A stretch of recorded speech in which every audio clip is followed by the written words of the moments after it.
Yes, yes, Warlord Krizik, for a treaty pledge of just 200 slaves, 12 claws of warp tokens, a breeder, and certain alliances. One of our very, very finest clan molder rat ogres can be yours. That that doesn't feel like a great trade. I've seen the stat line of rat ogres; they're pretty underwhelming. Like I'm not. You'd have to pay me to take a rat ogre, let alone a full unit of them. Uh, How much is the claw of warp tokens worth? I don't know. I How's wouldn't that be. I converted to wouldn't be pounds? bare fisting warp tokens, given that they're massively radioactive. But welcome to episode of the Close Order podcast. This week we are not live. You may have noticed this is coming out on a Thursday instead of Tuesday. There was a tier list.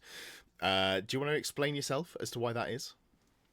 Well, I was actually at a gig on Tuesday evening, seeing the very finest Newton Faulkner, a very great little guitarist, live for my dad's birthday. So I feel like a an acceptable excuse that even you, God, Ed, can be until you switched on. said your dad's birthday, I was like, I've got him. I've got him. But I think that little detail means that I probably can't say anything. That's a shame. Well, happy birthday to Papa Elms, I guess. I guess. Fine.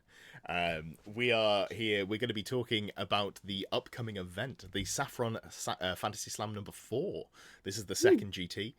It is coming up this weekend. So when this comes out, it will be starting in about 36 hours, which is Yep. pretty exciting. And we're going to be looking at some lists. We're going to be talking about some pairings. You are going to do the pairings live, and we can have a look at who is pairing against each other. And then we'll get round to the podcast questions that I didn't get to answer last time because my PC had a little bit of a meltdown. So plenty in store for this week's podcast. Anything that you want to start off with before we get to the event? Anything that you've done hobby-wise or otherwise that you want to talk about? What have I done recently? We have continued work on the Undead Bretonians. So I finished my White King of late. I should have prepped a photo, but I haven't done that. So he's now done. Sure. I don't quite know what Bretonian character he's going to be. I don't tend to see too many running around on horseback when you've got the two Pegasus Knights in Is it there. a BSB? Um, I guess it could technically be BSB. It's got sort of a flag, but it's not a very big flag. You could run it as a Um, paladin. People like yeah, paladins. could do. So it might be used as that. I mean, I don't think it features particularly in the list, but it's the old White King model, which I really really like. I know the new one does look awesome, but Sure. it's a lot bigger. So I'm not entirely sure it would even fit on the base. So I wanted to get the old one, and I managed to get the last one they had in our local store before, obviously the new stock came in. So I wanted to get that painted up, and I'm starting on another group of Black Knights next. So almost finished 3 of those, meaning we've got only 3 more left to go, and then 1 more Pegasus, and that Bretonian army is finished. So yeah, I had played a game last week as well. Played an actual game Nice. of Old World, which is very exciting. Played into Ben, who's coming to the event this weekend, his Orcs and Goblins. It was 2 big bricks of Night Goblins with Fanatics in them. Had big unit of Boar Boys, and had a massive unit of Black Orcs in the middle with 2 of them big Mangler Squigs, and a couple of casters and stuff like that. But it was really good fun, really enjoyed it. Actually, really, really close game. Finished 12-8 to me in the end. Mostly because I've not played against the Black Orc block before, and I thought, I'll be fine. They're just boys. I'll throw my Grave Guard into them. Um, those Black Orcs with the War Boss in, they do hit like a truck, and if you don't break them, Yeah. they start breaking you. So it's the closest I've come in a long time to losing all of the Grave Guard, but did the classic thing of dropping them down to like 8 or 9 left and starting to res them back up again, by which point the Blood Knights have got in and stuff like that. So yeah, managed to hold on for a 12-8 there, but yeah, was not a crushing win. And to be fair to Ben as well, it was maybe his 4th game of Old World, so Mm. played it really really well. And made a couple of tweaks to the list for this weekend.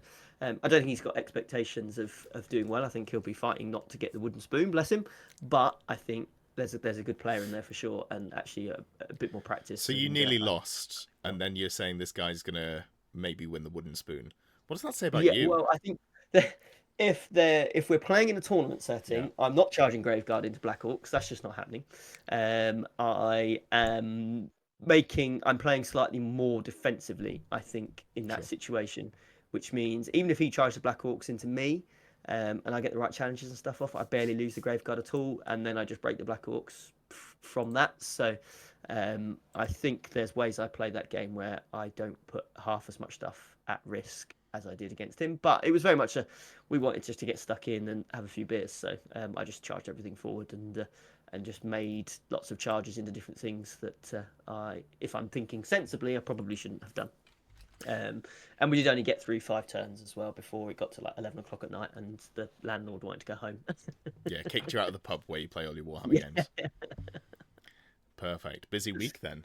Busy yeah, week. definitely. Obviously, for me, we are mid WTC, so we are playing against America this round. I've got a nice match. I'm going to be playing into Demons, which is a match I'm looking forward to. It's going to be on Mountain Pass. We are a bit behind in this round, so we'll see how that goes. But all still left to play for in round 3, and it's I think there are 3 teams that I look at and think one of these teams is probably going to win the online WTC event, and it's probably us, America, or Poland. Yeah. So if we want to win the event, we've really got to win this round. There's no, I don't think there's much No in the getting way of away second from it. chances. Yeah. So What does your matrix say for the Demons matchup? Are you couldn't allowed tell to you. reveal? Couldn't tell me. No, because I'm playing on Friday, and this episode goes out on Thursday. Oh, fair enough. Yeah, like it's fine. It's an Yeah. interesting match, I think. So we'll see. I think because we're not playing a Demons player, I think they have an angle on it that we necessarily don't expect. Yeah. So I'm excited to see how it's played out. I think it'll be a fun game to learn in, which obviously we'd love to win the online WTC event, but I think we're mostly taking this as like practice, learning what we want to go with. I just played a practice game this morning before we're recording on the Wednesday, and we had a chat, me and the vice captain, afterwards about what maybe I should be playing for the team and what I shouldn't be playing. And I think there's going to be some changes in the list that I'm playing, maybe even in the army. So we'll have to see. Early days, don't know what I can talk about yet, but Interesting. Well, what flavour of demons are you facing? triple Furies of Khorne. Yeah. Big Greater Demon, the Zinch one, not Great and Clean one, Lord of Change, Nurgle Change, Demon yeah. Prince, a unit of 5 Plague Drones, and then a couple of Skull Cannons.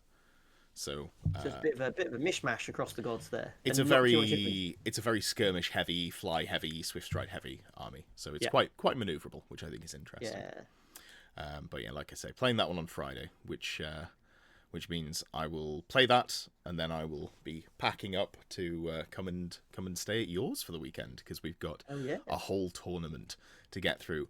And let's use that to segue into the Saffron Segue. Fantasy Slam number 4, because we are going to be playing, or well, you're going to be running, I'm going to be playing in this event. And we're going to talk about some lists, we're going to talk about some statistics. Let's talk about statistics first. Let's go to the screen of share. Indeed. While you're getting the screen share ready, Ed, I probably should give a little introduction to what the Saffron Slam is, for any of our listeners that don't know, and take the opportunity to plug a couple of our sponsors, if I may be so cheeky as well, sir. Absolutely. Well, what I was saying in the bit that's been cut out of the live video, because I was muted, is that yes, and actually, I would say that the Saffron Fantasy Slam is a sponsor of this channel, arguably, because I get free event tickets, or have done. I'm not saying that in a way that I'm guaranteeing I'm getting them in the future. That would be rude of me. But do support the Saffron Fantasy Slam if you're looking for an event in the south of England. They are good events. I do enjoy them, and Lewis is all right. I try my best. Yeah, he's fine. And we try and run an event that it's an event series that I run here in Essex, and I try and run it on the assumption that the cutting edge of competitive play for both 40k and Old World is very well catered for elsewhere. Plenty of events in both game systems, in the UK at least. I know other countries might not be so much, but in the UK at least, plenty of events where you can go to get your fix of your balanced terrain and your really nailed on missions and much bigger groups of players and stuff like that. That's not what we're really about here. We try and create a more relaxed event experience. Try and focus on putting together some really awesome looking tables of terrain that just look really, really cool. They still work, but they still look really cool. Create those great game experiences. I weight my awards and prizes much more towards the sportsmanship and hobby side of things, and just in general try and build a really super positive atmosphere that's welcoming to new players, which I think is the most important thing, what we should all do, as well as more experienced generals. And hopefully that create an environment where new players feel really comfortable coming to an event. It's an overwhelming experience. We've done episodes before of the podcast on how we should support new players getting into the hobby, and that's how we keep this community strong. And hopefully those players can come along and feel really comfortable, and also that experienced players can come for a slightly more chilled environment. Either to practice lists they might be thinking of taking but not sure about to larger events, or actually just to have a few beers and have a bit of a laugh where there's much less pressure to succeed. So that's what we're trying to create over here. And yeah, we do kind of sponsor Close Order in some ways, Ed. Obviously, if you're a paid up channel member, you get 10% off tickets. So if you do support Close Order with your hard-earned cash, you will get discounts to Saffron Slam events as well. So you can find all details of that on Discord. So just find me in there, and we'll sort that out for you. Perfect.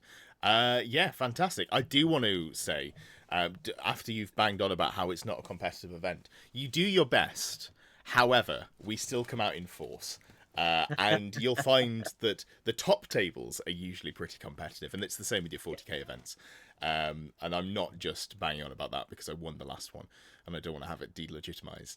But No, definitely.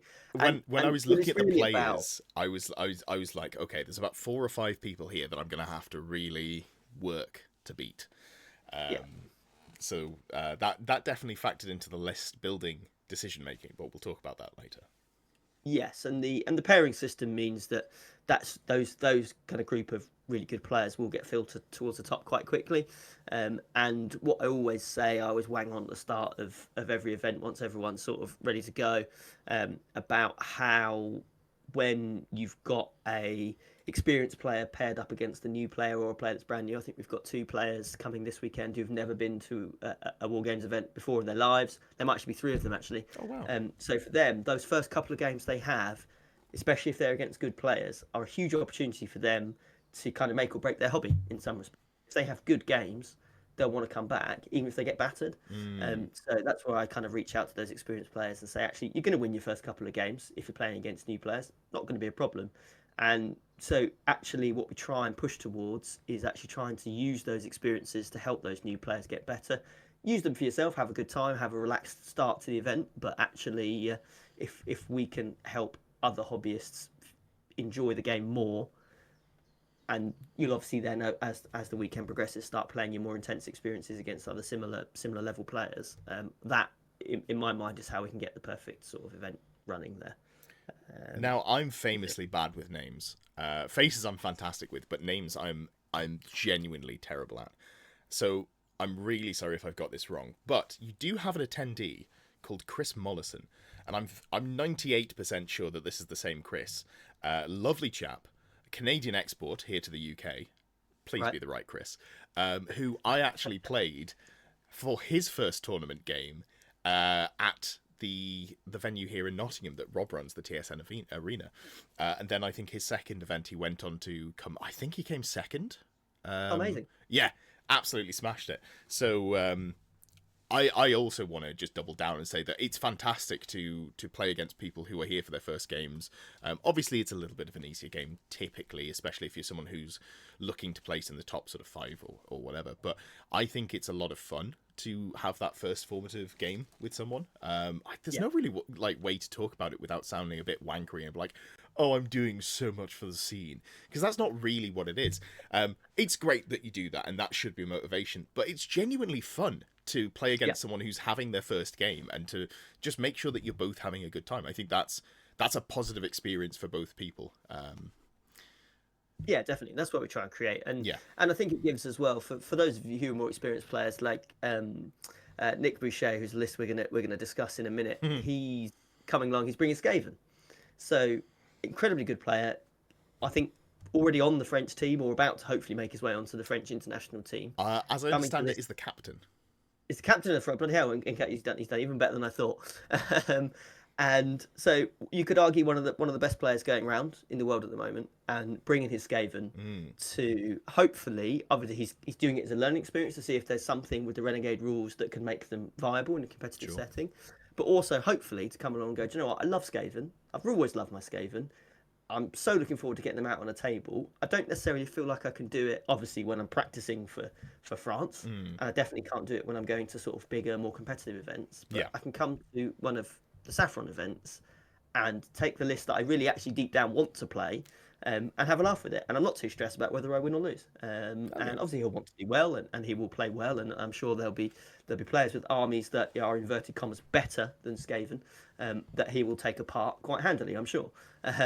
But actually, hopefully, he can come away from the weekend feeling like he's had a really good time playing with an army that he actually deep down just really wants to play with because they're a good laugh. Then we've won, haven't we? Sounds good to me. And Nick and I are, I think, 50-50 on our win rate into each other. Okay, here we But the go. most recent time we played, he lost. So I think I'm due a win. But also because he's playing Skaven, even Renegade Skaven. I Yeah, feel like I don't have to work as hard as I did the last time I played him. Whereas when I was playing dragons with not the best saves and he was playing a big brick of poison, orcs and goblins shooting. yeah. Um, which is I'm definitely more happy to see the Skaven. It wasn't what I was expecting, honestly. I Yeah. really thought I'd have to deal with the poison shooting. So He's been sending me photos, as he's been going along. So I've had an I inkling have of the seen some Skaven pictures. They for a are little while. pretty great. Some really nice hobbying going on. But we've had this graphic on the screen for a little while. Let's go through the factions that are coming. Yes. So we have, yeah. So I'm assuming this is the pie. I can't see the screen, so I'm assuming this is the pie chart. Yes. Well, I Uh, told you which order they were in. So Good, excellent, great, excellent. So yeah, this is literally just a breakdown of which factions are represented at the event and their sort of overall percentage. I think around we've got 20 players, so 5% is there or thereabouts, one player each. So we can see straight off the bat, orcs and goblins flying high in the pie chart, 16% of the field. And it's interesting to note as well that that is made up of players bringing Troll Horde, Nomadic War, and Grand Army. which is So exciting because if I had to see 3 poison shooting bricks, I would be very sad. yeah, for sure. We're going to go through one of the Magic War lists Yeah. in a bit, which I think it looks really good fun. But to actually see, I mean, we've talked about it before, but the depth of that arcane journal and the amount of fun orcs and goblins players can have with that journal and the different types of lists that they can bring. That's 3 orc lists that are completely different from one another. So I think Mm. that speaks to the quality of that piece of work there by Games Workshop, doesn't it? It shows how versatile the faction can be in terms of people bringing lists. Um, we also have obviously usually get very well representation from the Bretonians, the Warriors of Chaos, Vampire Counts, and Tomb Kings. So they're up there, and that's kind of where I'd expect them to be. Sort of 10% of the field. They seem to pretty handily represent that in every single one of my events. But notice in this time, this obviously the high elves now have their journals. So we've got more high elf players than we normally have, which is good. And our dwarves seem well represented as well. Yeah, Ed, you've transitioned. You're going to be responsible for the crashing and burning of the dark elf faction representation at this event. I Uh, can only apologise. but yeah, we got our shiny elves and our dwarves present as well. And really excitingly, our first ever Skaven and Lizardmen players. So we've never had Skaven, we've never had Lizardmen at any previous Saffron event. So for them to pop up is really, really positive. And good to see the Ogres and the Chaos Dwarfs as well, standing up there for the legacy factions. So yeah, I'm really excited to see Skaven and Lizardmen appear at our event and see how they get on. Fantastic. Do you want the next picture, which is a nice chart you put together? Yeah, I can do a little bit of a chart as well. I will thank the sponsors now, so I forgot to do that earlier. Hell yeah. Um, just we got 3 sponsors. I'll do 2 minutes. Local games shop here, Game on Toy Master. They give me vouchers for near enough all of my events, so we'll have best army vouchers and winning vouchers. Don't have to do that. They're really really great. That's brilliant. So I think everyone that has a gaming store near to them should go and support them. They are the gateway to our hobby for a lot of members of our community, whether that's a Games Workshop official store or just one of our friendly local stores. I think it's really important that we keep going into those stores and keep supporting them so they can have that presence on the high street so people can get into them. So yeah, big shout out for Game on Toy Master. Thank you for that. GameMat.eu sponsoring some of our mats are the table mats that we put down the terrain go on. There's loads of great terrain and mats on their website, so always appreciate their ongoing support. They've been a support for me since really I got started, so always positive. And last but not least, my good friends at Second in Command, who are the army builder of choice for the discerning lady and gentlemen who play this game. They are sponsoring another battalion box. We've got a big box of, I think I've gone High Elves this time around. So big £110 box of High Elves to give away for a random prize draw for players that use the app to build their armies for the list. So we've had even more uptake of Second in Command this time around using that app for their list. So that's really, really positive. And clearly, obviously, any prize support is very much welcome. But yes, so the bar chart that's on the screen now. I wanted to do a comparison just to see whether the Renegade pack, the square-based Renegade pack, their changes to the legacy factions. If you haven't heard of it, just some really straightforward, simple changes to how you build armies in some of the legacy factions, and a couple of minor rules tweaks across the legacy factions, just to give them a little bit of a kick to try and get up there. In particular, factions like Skaven and Lizardmen that are really poorly represented and doing really badly. And I polled the players that have been to previous events and I planned on coming to this event, and 92% were in favour of taking on the legacy pack, the Renegade pack for this event, and to give those legacy factions a boost. So I thought it'd be really interesting to see what impact, if any, that had on faction representation at the event. Obviously, I don't know what that's going to have on results. That's just that's beyond me. But I just thought I'd put this chart together. And I guess before I go through it, obviously there's probably stats nerds screaming at the podcast now, saying I don't have enough data to draw any meaningful conclusions. And I would agree with you completely. There is not enough information here to determine anything meaningful whatsoever. So this is what we describe as a little bit of fun. So you should see two coloured charts. And I'm just going to get the image up on my own phone because I can't see your screen, Ed. So I get the colours right. So the blue charts are the faction representation before the Renegade pack came in. So that's the previous 3 Saffron Slam events that I've run. And the orange chart is the representation for this event with the Renegade pack in force. Given the overwhelming number of players wanted it to see this at the event, I'll probably keep running it. So it'll be interesting to come back in 6 months' time to have sort of a decent amount of data on both sides of the divide as to when we started using it, to see what that does to the overall numbers. So perhaps we'll revisit that later in the year. But an overall big picture level, we're seeing the percentage of players choosing legacy factions basically has remained the same. So about a third of the field choosing legacy factions, 33%, compared with before the pack and after it. So obviously, if you assume there was going to be a completely even representation in terms of number of factions translated directly into number of players, you've got 7 legacy factions compared to 9 core factions. So you'd expect your legacy factions should be about 44% of the field. So obviously we're still below that. Maybe that'll change over time if this pack gets this Renegade pack gets kind of taken up. Maybe it won't. Always going to be difficult to get into a legacy faction, I suppose, because it's not as well supported by Games Workshop in terms of their kind of outward marketing. But I think the third seems quite a reasonable amount of legacy representation. Yeah, seems pretty reasonable. And I think it would have gone up basically if some people who would normally play other things hadn't swapped. And also, for example, Pip, who is the Lizardman player, who is basically one of the 2 Lizardman player in the country who have been doing reasonably well.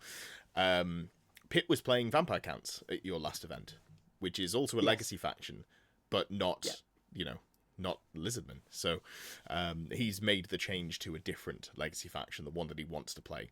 So Yeah. there's maybe some swapping within legacy factions as well that explain why their stats are a little bit lower. And also, I'm not playing Dark Elves. Yes, yeah, and the Vampire Counts one is interesting because yes, they're a legacy faction, but they always have high representation, and it does feel that their book has a lot more depth to it than some of the others. Oh yeah, So and clearly it's a legacy faction, 100% legacy faction, but it kind of feels like it's not a legacy faction, if you know what I mean. It feels like it's a core faction that was removed so late in the process that actually it's kind of still a core faction, and there's probably an arcane journal hidden around somewhere that they're just never going to release. And because of just the way that the book's put together, it just seems so different when you compare that to Lizardmen book, for example, the Skaven book. They're worlds apart, aren't they? So it is interesting, but yeah, so someone like Pip that's transitioned straight across from Vampire Counts to Lizardmen is not being picked up in these stats because he has made a change as a result of the pack. It's just not the change that potentially would represent in these numbers. But got some interesting numbers for the changes overall. So there's 16 factions in the game overall. So if they're all evenly represented, each faction should hover around 6% representation wise. And obviously none of them got that quite high because clearly we're still only about a third of the field, other than Vampire Counts, obviously. So um, the demons and the dark elves are not represented at this event, so they've seen a big drop. The dark elves, we usually have you. Obviously, at the previous couple of events, you've taken a dark elves, and one of our local players, Rick, he can't make it this weekend. So there's a regular dark elf player that can't make this event, so he would normally come with them, but we haven't seen like new dark elf players come through, for example. And the same from demons. We've had one out of 64 previous players. We've had one demon player before, maybe who's just two. done multiple events. Yeah, exactly. And just they're not coming to this one, which obviously is where the kind of stats disappear Sure. slightly in terms of the low numbers that I've got. But it's good to say, as I say, Skaven increased from 0% to 5%. Same for Lizardmen. Amazing. They have appeared. Ogres and Chaos Dwarfs seem to sit consistently somewhere between 3 and 5% across representation. So that's really, really good to see them just you just get one or two players each time coming along with those two factions. I know ogres are much maligned in lots of people's eyes, but they do seem to have a little bit of a following, which is good. And our vampires have remained pretty consistent as well. They're hovering between sort of 10 and 15% of the field. So yeah, I mean it's great to see the Skaven and Lizardmen sticking straight out as factions that have never come before. So I think it's always good if you can at least get the vast majority of your factions represented at any given event. So that's great to see. Obviously, on the flip side, the demons and the dark elves, nobody representing here is tricky. But I guess on the core faction side, we don't have any wood elves, we don't have any empire, we don't have any beastmen either. So there are some core factions that aren't represented in here either. Maybe we would have seen Beastmen and Wood Elves if their arcane journals had come out and people were Yes. excited to play them. But I think they're a little bit of a holding pattern at the moment. But yeah, so nice, good spread of stats there. And you've also got some pictures of the trophies. Let's have a look at those. Yes, look at these. Just thought I'd throw these in. Look how cool they are. Although everyone keeps commenting they're like the wooden spoon, but I was like, look at the elf holding the dragon. It's very nice. It is very nice. So yeah, lovely trophies there. And if I do manage to win this, I will have to leave it with you again, because it's just I have won a trophy that I've transported back from yours to mine, which was inconvenient. So this time round, or last time round, I left it with you. So at some point you'll come up to the TSN arena for another event, and you can just bring me all my trophies. Stacks of trophies. That seems to be the best way to do things. Fantastic. So good preamble there for what the Saffron Slam is. Let's have a look at. If I just go back to. Yeah, there we go. Let's have a look at the first of the lists. You said you wanted to talk about Nomadic War.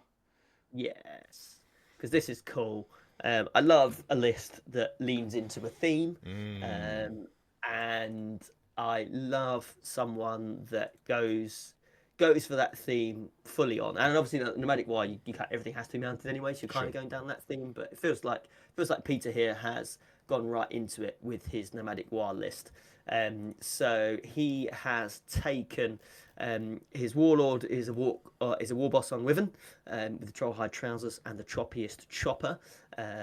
which is the Choppish Chopper is the +1 strength -3 AP weapon, so that feels like it'll cleave stuff apart quite Gets happily, you and up obviously a to strong hand. a solid 3-up save in combat because you can use it with a shield. Yes, yeah. Um, and yeah, because you only need one hand for it, don't you? So that's always positive.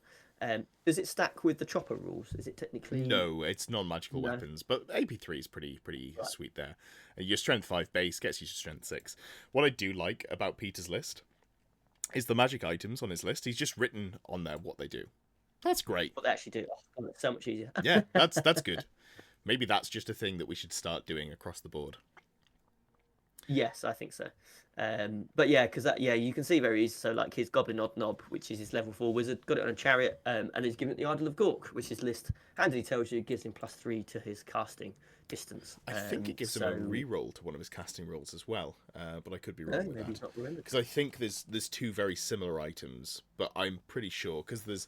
I think the Idol of Mork gives you +3 to dispel and also reroll a dispel, so I think it gives you a reroll cast as well. Maybe Peter's not aware. Maybe he's going to be overjoyed when he finds out there is a second part to the rule. So that's a reason to always listen to this podcast, because if you're at an event, you might find something out. Yeah, Actively maybe. help you win your games. Next up, we've got the Orc Big Boss. It's on a boar. Battle Standard Bearer with the boar banner for the extra combat res. Obviously, you're a fan of sticking these BSBs on chariots, Yeah. aren't you? A BSB and a Death Star is good as well. It just depends if you're running one, and I can see a Death Star here, so... The Death Star is inbound. That is not a moon, Ed. You can see it. It's not a moo either. It's an oink, because it's a bunch of pigs. Big bunch of pigs inbound, but we mustn't forget the last war boss. Got the biting blade, also on a wyvern. So there's 2 wyverns flying around, causing problems. The biting blade for the extra AP, the armor bane, and magical attacks. Cheeky shield as well. So obviously that gets him up to that get a 3-up save as well. So Sure. 2 pretty tough bosses running around there. I'm not 100% whether you need the second wyvern or not, but I'll be interested to see how that plays out. I like 2 wyverns. I would have liked to see slightly more defensive itemization, because this one's only got a 4-up armor save and no other defensive stats. It hasn't got the Trollhide trousers. The top one, the general, has a 3-up save and a 5-up regen. That's tanky enough. If you gave this one the regen as well, that'd be, I think, doable. And you could drop the Idol of Gork or drop down from a chariot to just like a wolf or something like that. I think you could make it work points-wise. Or even just put a Talisman of Protection on there. So I'd like to see slightly more tankiness. But you know what? Maybe he's gone, screw it, I just want full violence, and maybe it's going to work out for him. Yeah, so what role do you think that second wyvern performs? Is that Violence. Is that just chasing around, or violence? It's Nomadic War. The role that everything does is violence. Just pile forwards. I'm going to finish this game in an hour. It's either going to be good or bad. So moving on to core, we've got a 14-strong Orc Boar Boy mob with the Angry Lad's flag, which gives you frenzy for violence. They're bigger as well. They're tooled up with the cav spears, their big uns, shields, so they've got a 3-up save between all of their stacking pluses there, and they're strength 5, AP 2 on the charge with 3 attacks each, 1 base, +1 for frenzy, +1 for furious charge. So they hit pretty hard. I prefer the +1 strength banner, but I can see the benefit of the extra attacks. More dice, more gooder, as I always say. A couple of chariots in there as well. Just you've got to fill out a lot of core. I just think clearly that's going to be paired up with the big boss with the BSB and the war banner. I would assume so. Does Yes. +1 combat res help you in this situation? Well, there's actually 2 units of boar boys, so maybe it goes in or 3 units of boar boys actually. So maybe it goes in one of the other units. It's hard to say. Maybe this one is unsupported and it just goes forth and does violence. I could see that. Nasty things. A couple of chariots. Chariots are nice little deal with skirmishers. Because impact hits. It's a light chariot. It's pretty speedy. Has some shots. It's just a cheap little tech piece. Some wolf riders as well, also for the same reason. A couple of orc boar chariots. I'm kind of underwhelmed by them, but in this list, you've got enough violent pressure that people probably aren't going to be killing your 4-wound, 4-up save chariots. They're going to be going, oh god, I've got to kill all these boar boys. Yeah. So I think you can get away with it in this list. And then the other 2 units of boar boys. One of them's just straight frenzy. The other one's frenzy with the spider banner for poison attacks. So this is when I said Nomadic War is violence, this is the most violent Nomadic War list I think I've ever seen. It is just the most full send I've ever seen. I think That's an what honor, Peter. I think what I'd have liked to have seen. I did you say this was Peter's first event, or was I mixing that up with someone else? I don't know if No, no, I Peter's mixed that up. one of our new people. No, I think this list looks solid. If I was doing this as a fix my list, I'd go give the Orc Wyverns a little bit more defense so that Yeah, they can, when they're in there sticking, getting stuck in, they hang around for a bit longer. You can make this on, cut some points here, and instead of going for the war banner, use this to take another one of the offensive banners, because Boar Boys with offensive banners are some of the best point per point output in the game, and they're also yeah, reasonably tanky. They're like 19 points a model, I think, for a T4 3-up save 1 wound model. That's really good rate, especially for how fast they are. But they can only take 2 magic banners, 1 per 1,000 points, I think it is. So just use your BSB to take another one of the really, really fantastic magic banners and just go like, this yeah. is +1 strength on this one. I think that would be better than the +1 combat res, and it's not much more expensive. But I like this list. It is incredibly violent, and as you say, the games will be over very quickly. Yeah, yeah. I feel like with the war banner, like if you make the charge, and it comes down to 1 combat res, something's gone wrong at that point, hasn't it? So, You know what? if you're going to Maybe commit to the violence, just do it. maybe Peter plays against undead most of the time, Yeah, and just went, I need to crumble them. Maybe that's yeah, what it is. yeah. But Could yeah, well be. I mean, +2 I have combat seen res isn't these. bad. I've seen Peter putting these together, and these are absolutely stunning. Genuinely, I am so excited to see this army in the flesh, because the photos he's been sending over have been absolutely incredible. So, Hell yeah. I'm going to call it now. We do have a contender here for best army. So, we'll see how we go. So I've only seen a few Boar Boys. So, assuming the rest of the army's playing to the same quality, then yeah, I think we've got a strong contender coming in here for what could be a pretty incredible piece of work. So, yeah, Nice. excited to see Which, this. of course, But yeah, is one of the prize supported things that you do. Best yes, army, best general, and best sport. I think are the 3 yeah, prizes you give out. And the one that is supported the least is the best general. You get the lowest prize for winning the most games, which I think is fair and an interesting yeah. different You dynamic. get some money for And I'm winning not at all best general, bitter but it's because not that's the much. one that I won. Yeah. Perfect. So I like the list. Sporadic War, he's called it as well. I wonder if that's to do with not playing a lot, or if it's to do with the fact that orcs are mushroom spores, or if it's to do with something else entirely. I will have to ask Peter if I remember. Yeah, I'll be seeing him in like 2 days' time, so I will have an answer to my questions soon. Let's move on to one of the lists that I picked, and we'll go with my list. And this may sound a little egotistical, but I think it's an interesting one to talk about Here we go. Set in, everyone. God. because of the reason I made the changes. So when I was looking at who was going and knowing the armies that these people typically play, I was going, all of these armies are like favored into my list style, and that sucks. I don't Yeah. like that. So I had a few thoughts. I was like, what do I want to do? Well, I could play the 30 Sister Death Star. I think that's a little bit dull. I don't really want to do that. I find that it's not a very interactive game at all. It would just be me teleporting 30 sisters around and shooting them.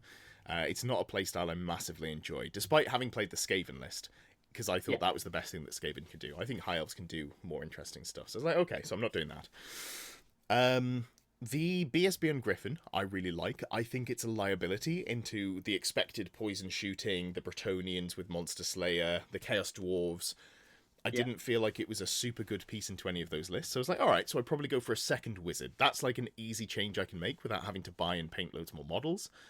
Because this event has gone up from being just base coated to being battle ready, I believe, in Already now, the yeah. pack. Yeah, I did check that before I submitted the list. I Yeah, was we like, didn't okay, paint them. I don't really want to play the 30 Sisters. I'm definitely not doing it because I'd have to paint 30 Sisters. So, not the list idea I went for. So I decided to go double wizard, and there was 2 ways I could have gone. I could have just gone, here's my double pillar of fire list, which is just a worse version of what I could do with Dark Elves. So I thought, why would I bother with that?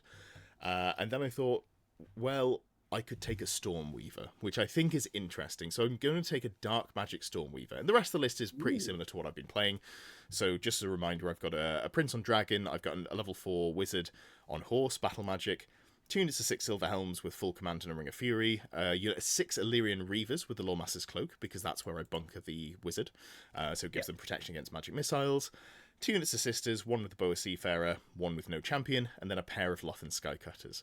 So what I wanted to do was do something fun and different that I wouldn't normally get to test, and I thought Dark Magic is probably something that I'm never going to want to take to, like, if I'm trying to go to a tournament or like an international event where I'm like going for rankings or points or something like that, I probably wouldn't play around with this. This would be more something I play in like practice games at home.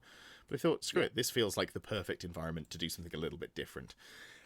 So I went for a Stormweaver on Unicorn with Lore Familiar, so I picked my spells, Power Scroll, so I'm less hindered by the fact I'm only a level 3 mage, and Dark Magic.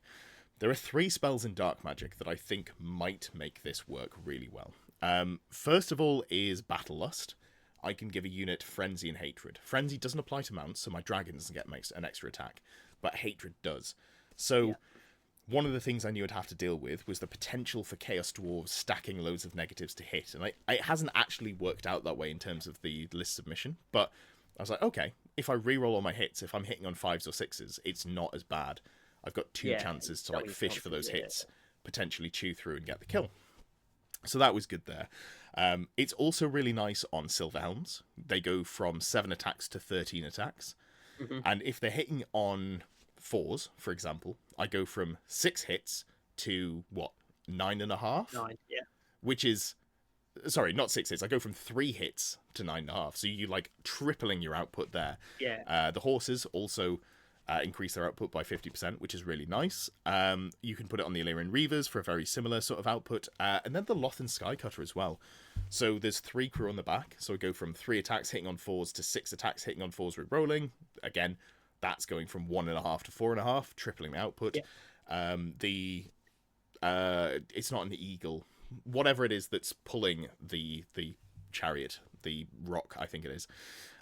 Doesn't get the +1 attack, unfortunately, because Frenzy specifically doesn't give it to mounts or beasts carrying chariots. But it does reroll its hits, so, that weapon skill 4, less of a hindrance. So I thought that was going to be really nice, and it's a good range spell, and, my Wizard on Unicorn, as long as it's not in a unit, does have 360 line of sight to cast it. So that was the first part. Yeah. Second part is... I love that. That spell's off the chain. So it's obviously I can get access to it with the vampires, and getting that on Blood Knights is just off the... The damage that they do is madness. Most of my units aren't super exciting in combat. This really pushes them to the next level. So I can actually go in and be like, oh, I need to do some damage. Silver Helm's going from 3 hits with Lancers to going to 9 hits with Lancers. That's a massive change. Backing that up, Word of Pain. It's interesting because I wonder if does that not lean you towards a big unit of Silver Helms, like a unit of 10 or 11? I don't think so. Because to maximize that out? I think you get more out of buffing up a smaller unit in terms of I've got 3 units here in core and then 2 units in rare that I could buff up, and I've got the flexibility to pick them. If I instead had like 1 unit in core and then 2 units in special, suddenly I've got way less choices. And Frenzy does have some downsides. So when I have to overrun, if a full bus of like 14 models overruns, that's way worse than just having 6 Silver Helms run off the table. Yeah. I can live with that. That's super okay by me. So Word of Pain, second spell. -1 strength and toughness. That is good because I am going to struggle to kill toughness 7 stuff. Again, Chaos Dwarves. Makes it so opposing dragons find it harder to kill me. All those sorts of things. And then again, Silver Helms. If I want to send them into something that's T4, 5, or 6... -1 toughness is really nice, so I can actually do some damage with them. And then finally, I've forgotten the name of the spell. It's like Gate of Infinity or something like that. Basically, you pick a character, and the character can be pulled out of combat and gets to be placed within 12 inches. Now, I didn't check with you how this works, but I know the way that you're ruling... TMP, Travel Mystical Pathways, is wholly within 12. So I'm just assuming that this is ruled the same. So the model has to be placed wholly within 12 inches, which is super fair. It matters less for characters, although it does make a little bit of a difference. What that means is I'm going to have basically a 12-inch teleport that doesn't say you can only do this if you haven't moved and you can't move after it. You can still move as well. So I could theoretically turn 1, teleport my dragon 12 inches, march it 20 inches, and then Arcane Urgency at another 20 inches. And I just thought, that sounds hilarious. And then, you know, if I get stuck in a slog that I don't want to be in, or if I get caught by a Bretonnian lord who's got Killing Blow, You can jump away. yeah, and I survive the first round of combat, I can just be like, oh, you know, I don't want to be here. I'm just going to leave, please, and also thank you. So I thought that was a good combination of rules there, and we'll see how that plays out. But I'm excited to give it a go at the very least. I think it's a fun combination. And then I did go. That's a good effect in that battle report that you've yet to release. It doesn't exist. Don't know what you're talking about. That last Saffron Slam. I will try and get it out this month. For those of you waiting for the mythical battle report. You want to see that spell in action, used by yours truly. And definitely nothing to do with the fact that Ed's now taking it in his army. So I also made the prince, because I don't have to be so cutthroat on points here for the rest of the characters. I went for the prince being a little bit more tooled up. So I went for a single opal amulet, so a once per game 2-up ward save. I've got the Cedar Rebirth for the 5-up regen, Dragon Helm getting me to that 2-up armor save, Talisman Protection for the always on 5-up, and then I went Biting Blade as well. I am a great weapon enjoyer. However, You are. I thought, you know what, the things that I'm going to struggle with at this event, I'm going to want to be sat on a 2-up save in combat, with the exception of Bretonnians. But I've got a single opal amulet to deal with that, and then I'm going to teleport away, and hopefully, you know, then my opponent will be stuck out in the open, and with that character, I'll be able to just shoot them to pieces with the Sisters of Avalon and the magic missiles that I have as well. That's the thinking, anyway. So I think it's some interesting adaptations, and I hope it works out well. I'm excited to play it. It's nice to have a little bit of adaptation where I feel like I've sort of stuck to the same list for singles events anyway for quite a while. All right. Well, that looks really good. Looking forward to it. Yeah, me too. Let's move on to the second list that you picked, which is, as you've teased, Nicholas Boucher's Skaven Renegades. Yes. And he's called this list Hang 'em Low so the rats can get 'em, which I quite enjoy. I know nothing about Skaven, but I'm just excited to see them here. And I could have picked Pip's Lizardman list, but it's just lots and lots of skinks. So I'm sure there's something more fancy than that, but it would literally be me saying 10 skinks, 10 skinks, 10 skinks, 10 skinks. Nicholas has taken the time to name all of his characters as well, which I particularly enjoy. I hate it. It makes it so much harder to read. So his general is Bell, the Grey Seer. Yeah. Warpstone tokens, Law Familiar, Elementalism, level 4. Yeah. Just not riding a screaming bell. Are you having a laugh, Nick? This is illegal. Disgraceful behaviour. Anyway, sorry, yeah, Elementalism caster. 100 and something points on it. Why not? Let's make it worse for 150 points. No, so that's the thing about the Renegade pack. You can put drag them on. You can put it inside a unit. So it actually becomes playable at that point. Becomes useful again. Yeah. Oh, that's good. That's positive. So yeah, that's his Grey Seer, level 4. He's taken Cloak, which is a Skaven Warlord with the Fell Blade. I don't know what the Fell Blade does. It's a pretty beefy magic weapon, but you have to roll at the start of turn, and I think it's a D3 now. It started off a D6 and then it got nerfed to a D3 for no reason. And if you roll a 1, sucks to be you take a wound. It's like he's got a lot of wounds. It's like the demon weapons from Chaos, but equipped by someone who is way less good, and the weapon is way more likely to kill you. So that's a thing. I feel like Cloak's going to die quite a lot. We've then got Mickey, another Grey Seer, level 4, battle magic this time, but still on foot. You love a bit of battle magic, don't you, Ed? It is good. I'm a little confused as why he's gone elementalism and battle magic. I would have gone demonology and battle magic as my 2. So I'll have to talk to him about that and see what the thinking was. Yeah.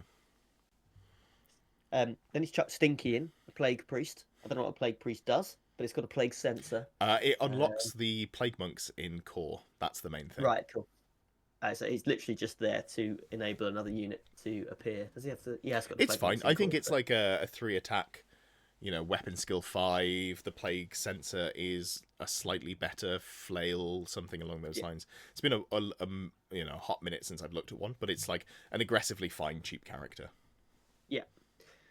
Continuing the character train, there are 6 characters in this list. This is rap named Finger, who's a Skaven chieftain, battle standard bearer this time, with the banner of Verminous Scurrying and the Cautious Shield.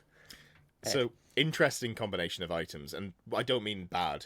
So halberd and heavy armor just means you've got a 5-up save and you are like high initiative. You can make some strength 5 attacks at AP1. That's fine. Yeah, Banner of Verminous Scurrying gives you unit swift stride. This is nice. obviously good. It means that the Plague Monks have a chance of actually getting in. And then the Cautious Shield as well. Instead of making attacks, you can use the Cautious Shield, and it gives you +3 to your armor save. So effectively, the BSB has a 2-up armor save, but in return, it can't make any attacks. It's pretty okay. Yeah, I'll take that. That'll give me some resilience. Absolutely. And last but not least, another wizard, Three Eyes, the Warlock Engineer, level 2 this time, Ruby Ring, and another instance of battle magic. So just chucking out lots of fireballs, I assume. Yeah, this is this. Does it unlock anything in this list? Yeah, the Warp Lightning Cannons. But it's also just a level 2 wizard that will, fireball from Ruby Ring, hopefully roll into Fireball or Pillar of Fire, or maybe another Arcane Urgency. I believe it comes with D3 Warpstone tokens, as do the Grey Seers. It's just not listed Yeah. on the profile because they're not always wizards. I think that's why it doesn't list it. Right. So yeah, you have a decent chance of getting off some spells, and you can swap into the Skaven magic missile as well if you want to. So there's a pretty decent amount of range damage coming in here from the all of the wizardly output that Nick has. Yeah, definitely. That's interesting, actually. Yeah, because you say you can swap out for the signature spell, but the Elementalism caster, which you're not 100% on, he's got the lore familiar, so he's clearly targeting particular spells in that lore. Plague of Rust, Plague TMP, Rust. Earthen Yeah, Ramparts, Windblast. excellent. There we Just go. the 4 in general that you would take The with four good ones. Elementalism. Yeah. But it works nicely with this list. There's a couple of units of Night Runners, which I think he's taken. This is something that Jack Allen has been using to good effect with his Skaven Yeah, list. The man who will go to a GT and take 10 years off his life, but, take a terrible faction to a 4-1 win. yeah, He uses these to put characters in. They are skirmishers, they are cheap.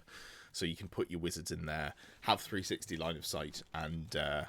actually have some Pretty ablative wounds. helpful. Then Yeah. he's got 2 units of Gutter Runners with slings and Well, we've poisoned got 40 attacks. Plague Monks first, Oh, yeah, those are there as well, I guess. with the Grand Banner of Superiority. That's under 400 points there. Plus D3 to 350 your points. combat res. So you're going to be equaling or beating 7 combat res when the dragon charges you and you sacrifice your unit champion, and then the Yeah, musician will do good things brilliant. that make you win because dragons can't be musicians as well. Yeah, happy No days. additional hand weapons, which is something that I've seen people aren't typically taking. I think it's 2 points per model for an additional hand weapon, which is a little bit of a shame. Not. But it's one of the reasons I really like Demonology over Elementalism, because you've already got the chance of getting a ward save here from your Battle Magic caster. So Yeah, instead of taking the ward save here, you could have Steed of Shadows, so you can, 12-inch fly move, so you can march 24, but also get to a second attack and give you some AP on those hand weapons. I think that might be better for this list. yeah. Backed up by my favourite unit, the Gutter Runners, Gutter who Runners. are here to shoot 16 shots that are poison.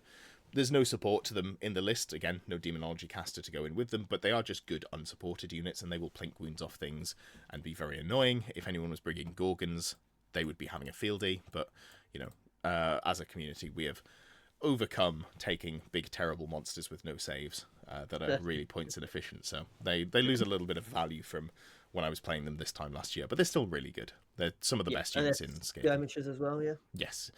yeah. Skirmishers, they have Scout, they have Evasive, they've got all of the rules that you want on a good unit like this. They are really solid. And then there's a couple of Warp Lightning Cannons, and Warp Lightning Yeah. Cannons shoot at a random strength for a random amount, like a distance. But renegades make them do multiple damage, so they're like an actual cannon, D3+1, yeah. which means that they're actually worth taking. Is it D3+1 or is it just D3? I can't remember off the top of my I head. thought it was D3+1, You but well I could be right. I actually don't know. God, I hope it's not D3+1 because I have to play against Nick probably because he's going to win most of his games. So yeah, we will see. But yeah, I think this is an interesting list, and I hope it does well. Just not against me. We'll see. I think it's cool that he's brought this list. I think it's interesting to see how one of the worst factions in the game has got a little bit of a glow up with the renegade rules there. Yeah, that's what I'm really looking forward to. Yeah, absolutely.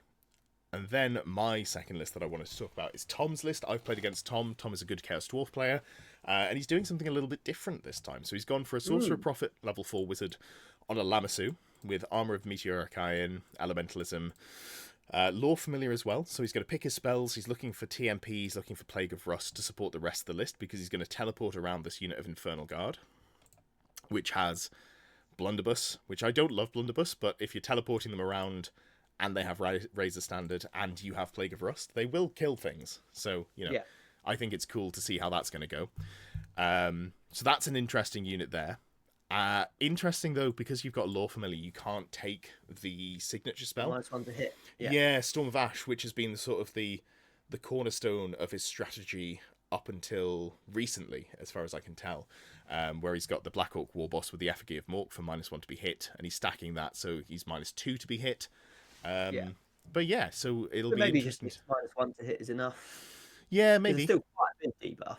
So -2 makes it invulnerable, basically, but -1 still means that you come out on top of a lot of engagements without having to invest in casting a spell on it as well. Yeah, I mean, -2 is a big break point because the Black Orc War Boss is weapon skill 7, so basically everything in the game hits you on 6s, which means you're taking half the damage of if you were being hit on 5s. But, we'll see how it plays out for him. The Seneschal here, the BSB, with the Lamassu's Beard, provides, I believe it's magic resist and a ward save. It definitely gives the ward save. I can't remember about the magic resist.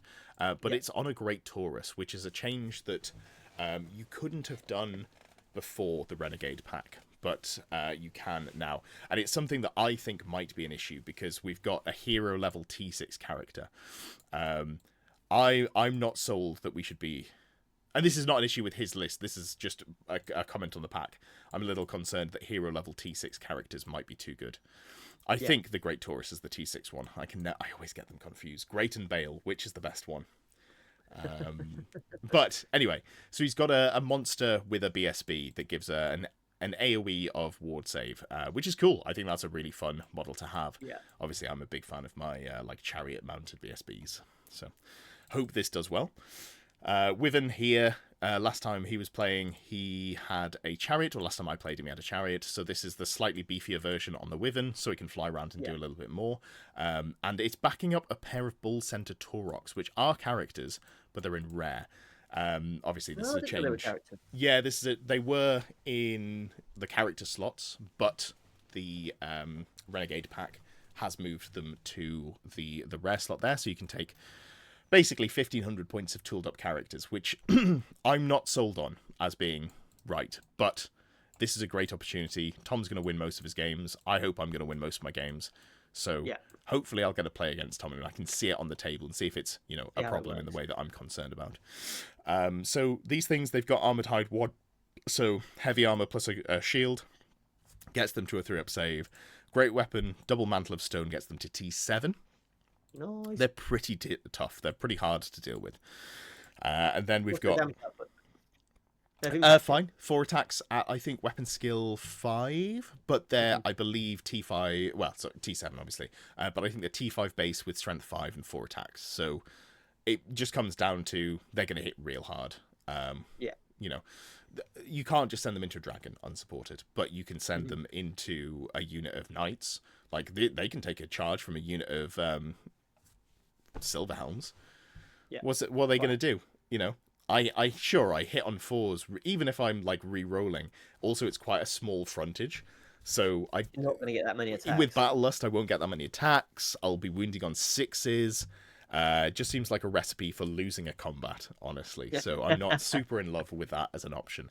No. So yeah, we're going to see how these do. And 214 points cheaper than the what are they called? The steam tanks, the Oh, Iron yeah. Demons. They're cheaper than the Iron Fine. Demons that he was running, that are T7. They do have less wounds, so I think my dragon should be able to eat them if I can get them into the Bull Centaurs. But I believe the Bull Centaurs are skirmish, so they're able to just Easy to maneuver, yeah. And yeah. they'll maneuver a lot easier than the Iron Demons will, won't they? So So, this is a lot more mobile than the last list I played against. Like everything in yeah. this list can kind of go quite fast, which is not what you expect when you think about dwarves. Yes. Intercore, 23 Infernal Guard with Blunderbuss. They do loads of shots. They ignore a lot of penalties. The output is kind of meh. It's, I think, Strength 3, AP 1, which is fine. Put the Razor Standard on there, though, so that gives an extra AP. Yeah, doesn't it? absolutely. You're going to be wounding on 6s a lot of the time anyway, so Razor Standard getting you to AP 3 is big. Yeah. Full command. And you have to take, something. Although, actually, in the Renegade pack, I don't think you necessarily need to take the Infernal Guard. But I'm a big fan of seeing just units of dwarves in dwarf lists, so that's cool. Obviously. Yeah. And that is the Chaos Dwarf Renegade list that Tom's bringing. So very cool stuff. And just before we press record, you did do the pairings. Now, I had a quick sneaky look because I was curious who I was going to be playing against. And something that has happened, which I think is quite funny, is the last two lists we talked about, and I may have set this up deliberately, Tom and Nick. They are playing against each other on table 5. Round 1. Absolutely. So that's fun. That's fun. I think that's going to be a really interesting matchup. I don't know how well the Chaos Dwarfs will do into Nick's list, and conversely, I don't know how well Nick's going to be able to deal with the threats that Tom has. There's a lot of high toughness stuff to try and chew through. Nick has some poison though, so there is some poison there that can really threaten the very expensive, 215 odd point Bull Taurox. So that's an interesting angle. I remember Nick saying after the previous slam that he was worried. I think his first 2 games in the previous slam were against brand new players, and he was worried. He wanted to make sure they were having a good time and that they were still enjoying the experience. So he hasn't got right this time around. No, that's true. Player, that's so true. He doesn't have to worry about hurting anybody's feelings. Yeah. So there's, I think, 4 or 5, maybe 6 names here that I've got my eye on in terms of who I think might win the event. Nick and Tom were both on that list, so seeing them knock each other out potentially round 1 is interesting. I think realistically, whoever wins this has a good shot at taking the event. I will, as much as I love Nick, I will give Tom the edge. I feel like that Chaos Dwarf list has a lot more teeth than the Skaven list, but I'm excited to see the Skaven on the tabletop. Well, so Nick's not going to be able to necessarily play around it in the way that he might want to. Yeah, and Tom's been playing a lot of Chaos Dwarfs. I think since the game came out, he's been playing Chaos Dwarfs, so he's got a lot of experience with the faction, whereas Nick's been playing a lot of Bretonnians and Orcs and Goblins with poison shooting. My 2 worst nemesis. He said this will be his 3rd Skaven game. Oh.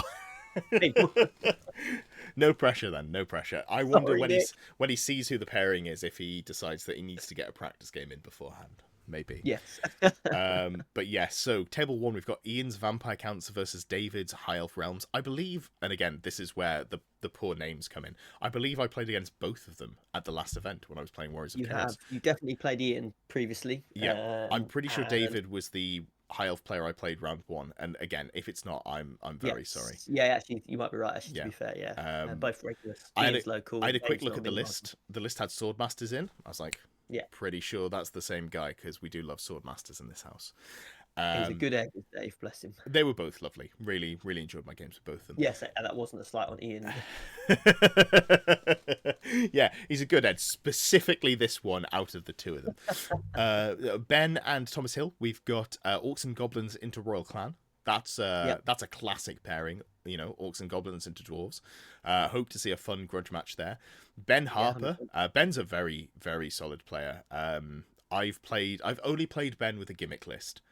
But when you play someone, you can tell whether or not they're a good player. But Ben's a solid player. He's taken down a few GTs of late as well, I think. So, has he really? Yeah, no, he's solid. He's playing Tomb Kings. He's been playing them for a while. He knows what he's doing. Got a good list. And then we've got Pip with the Lizardman. We didn't look at Pip's Lizardman, but I'm assuming it is the Temple Guard plus Slan plus Skinks and then plus whatever magical weirdness he's managed to conjure up. Yeah, it's Pip's been a loving the newest summon.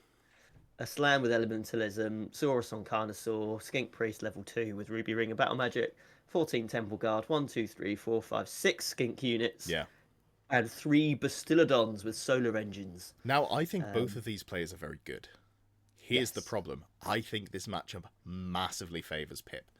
So, outside of, the Renegades list, this might be a more difficult game for Pip, but he's probably not failing any terror tests because he's Yeah. got leadership, Oh, proper that now. cold-blooded, taking all his leadership tests on 3d6 drop the highest. And Tomb Kings have a lot of very high toughness, very low armor save. So I think the Skinks may cause some issues for Ben, but we'll have to see. We'll have to keep an eye on that one. Yeah, Ben's list is similar to what I've seen before. He's got the Bone Dragon with all the He's got two buffs. Bone Dragons. His own Bone Dragons, yeah, he's got the High Priest in there as well. Yeah. The Mortuary Priest with Illusion.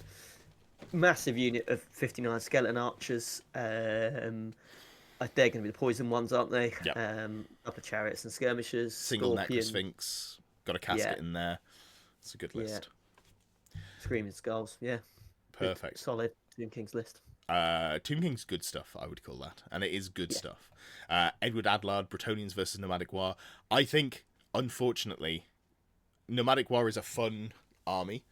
I think Bretonia is like the worst matchup you could put it into. They have so much mobility. They can like frenzy bait and then run away. They can just get out of charge arcs if they need to. I think this is going to be a really difficult one for Peter.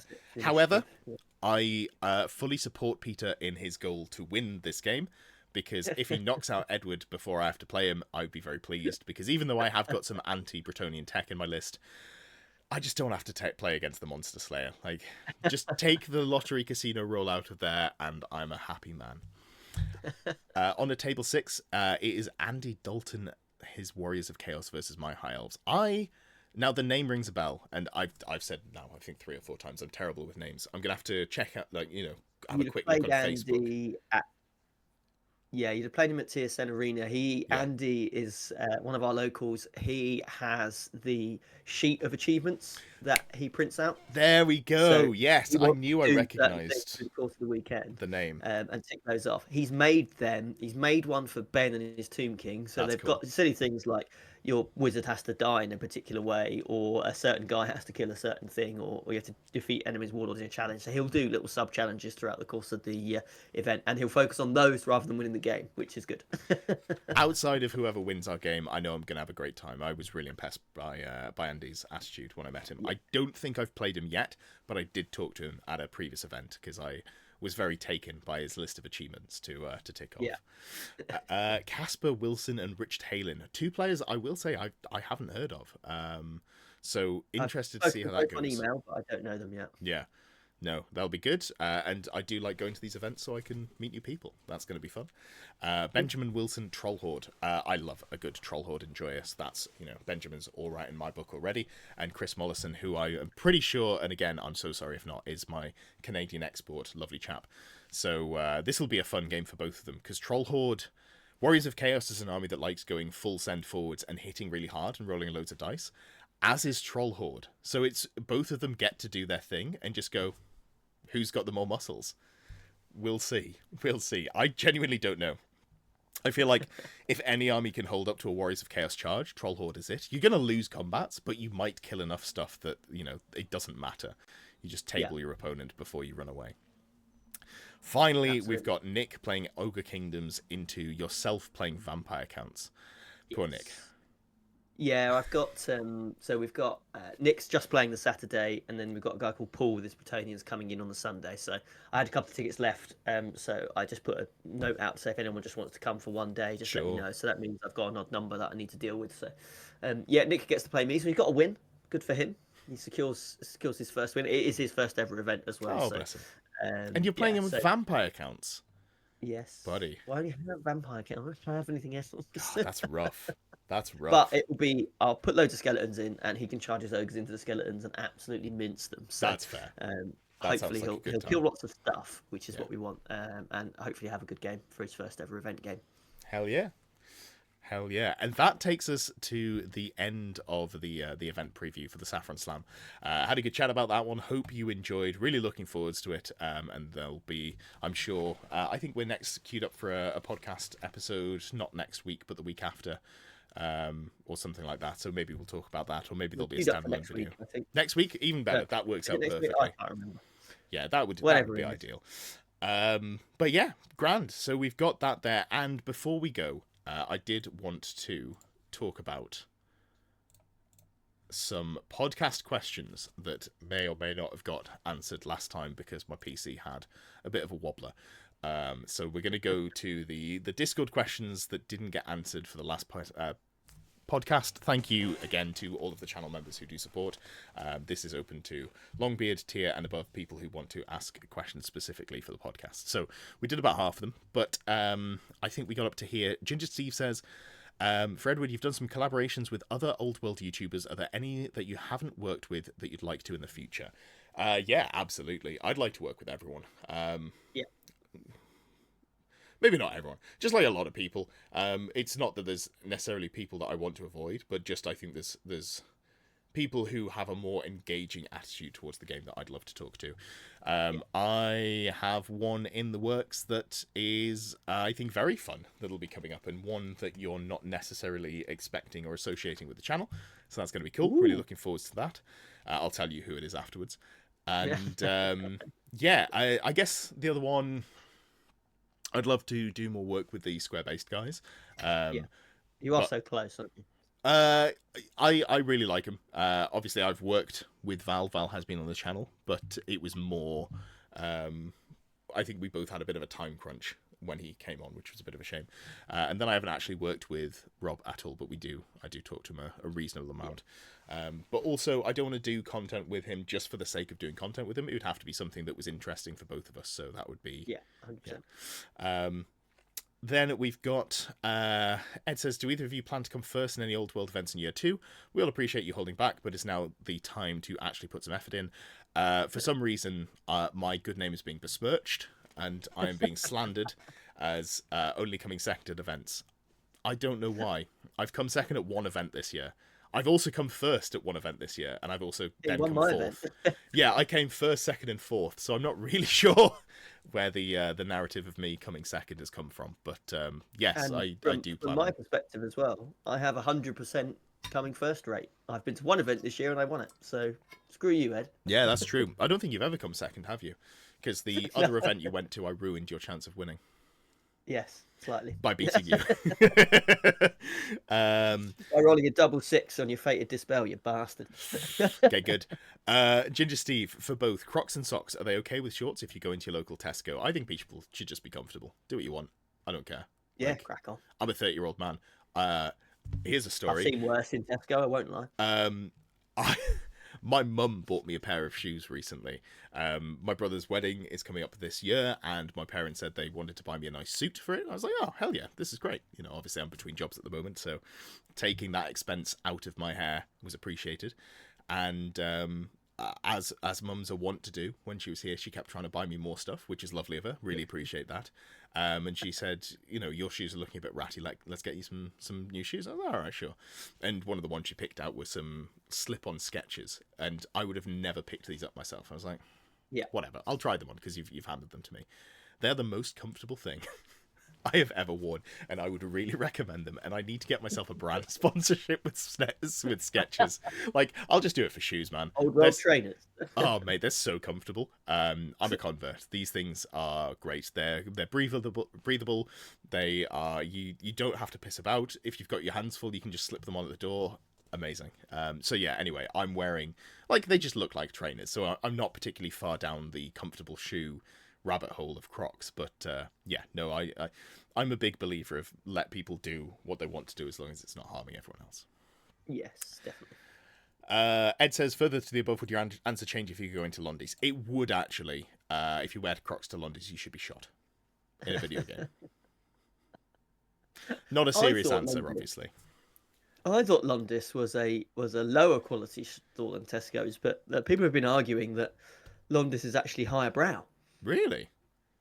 I mean, that's not my association with the brand. But we have Nisa down here in Essex, yeah, I which I don't think think is those are the particularly equivalent high of class London.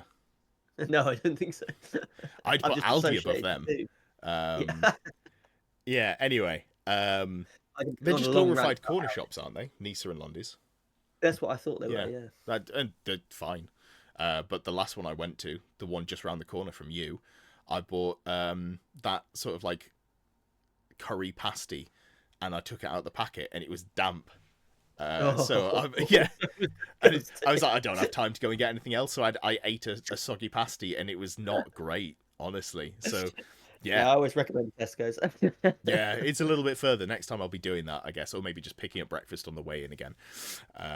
Jordan says, any more rumblings on a close order league? Yes, absolutely. So I am pretty locked in with international prep at the moment, and I don't want to take focus away from that between the channel and that and general like working to pay bills and looking for a proper job. I don't. I feel like I'm a little bit stretched thin, and also maintaining, obviously my relationship with my partner. So I don't want to add another plate to spin. However, post September, I would like to do a close order online league. I think that'd be a lot of fun. So I'm aiming to do it probably through October, November. Take a break for Christmas, and then likely run one February, March, something like that. Maybe we look at running 3 a year. It's early days. I haven't really put much thought into how I want it to work at the moment. But I did work with the Square base slot for the SBot 2, a little bit for SBot 1, mostly SBot 2. And there were things that I wanted to achieve that were going to be too much effort for everyone involved, given the circumstances around. And that's not to say that people weren't putting in effort. It just wasn't feasible. So the things that I want to do, I could put in a lot of effort for their channel, and I don't know that they'd want that stuff on their channel because it wouldn't be them doing it. Or I could just look at setting up something for the close order channel, and that makes a lot more sense to me. So I think that's something I'd like to do. Basically, I'd like to do like live casted games, have like a broadcast evening. The Friday streams, maybe transfer those from being fix my list for a little while to be commentary on viewer games. Maybe do a fix my list on Wednesday. I'd like to swap things up and do some more interesting stuff in the second half of the year, but we've got to get international play out of the way first. So up until September is a little bit of a write-off, but we're in May already, so that's pretty soon. Not long to go. Yeah, I'd be excited for that. I'd be well on board with joining a league. I don't Hell play yeah. online really at all, but I think a close order league might tempt me. Amazing. Tempt me And above the if you Warhawk. haven't already talking to your viewers, there is a video that I will link down below, which is how to get to grips with Warhol, because it's really easy to do. Just going to plug that one in the below. How long did it take you to Photoshop the party hats on? This was for the anniversary stream. It did not take very long at all. I used Canva to make my thumbnails. I just searched party hat, and then I just took those and I spun them and put them on. 30 seconds work, which I think is probably obvious if you look at that thumbnail. Both of all the mythical fantasy creatures you wanted to Photoshop yourselves as, why did you pick gnomes, and what does that say about you both? So again, this is a question about the party hats, and the only thing I want to talk about when someone brings up gnomes is the metal band called Gnome, or whatever it's called, with the concept album about being garden gnomes but at war. If I remember, I'll post a link to that down below as well, because I've mentioned it enough. The world is a strange place, Ed. I'm not going to lie. Jordan says, if you were an old world infantry unit on a 25mm base with the close order rule, what would you be? Ooh. So that's a pretty grim in the world of dragons as we see at the moment. Being an infantry model on 25mm base, that's a pretty grim place to be in the world. So I think I would want to be. I'd want to be a skeleton unit champion. I Because think you're always getting res back. because you're going to be the first to die because you're going to get eaten by that dragon, but you're Yeah. always the first to come back. So as long as there's a necromancer alive, you are straight back up. Here's the thing. You've But you signed can't yourself save an up. Empire State Troop. You've signed yourself up for the Sisyphean life of being constantly killed and brought back to life in an unending just hell. I think that sounds awful. For me, I guess I would go with like a Deepwood Scout, Wood Elf Deepwood Scout. Yeah. You're a skirmisher, so you've got way more You've got agency to run close away. order. You're armed with a bow instead of a melee weapon because you're smart. You've got evasive. If you get tagged, I think they've got evasive. If not, I pick a different archer with evasive. Yeah, Basically, unfortunately, Jordan has specified that you've got to have a close order rule. bollocks. So skirmishers are out.